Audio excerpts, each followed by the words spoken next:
Hi guys, pakita ko lang tong ibon na to. Ang cute-cute ng ibon na to. Lagi na lang na dito sa bintana, dito sa amin.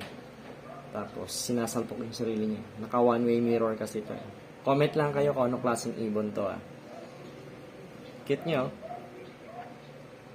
diba?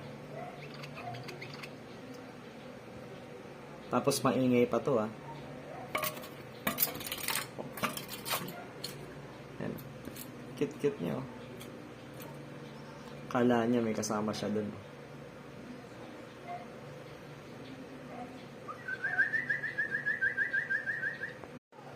Hi guys, pakita ko lang tong ibon na to. Ang cute-cute ng ibon na to. Lagi na lang na dito sa bintana, dito sa amin. Tapos sinasalpok yung sarili niya. Naka one-way mirror kasi to. Comment lang kayo kung anong klaseng ibon to. Cute nyo, diba? Tapos maingay pa to. Yan. Cute niya.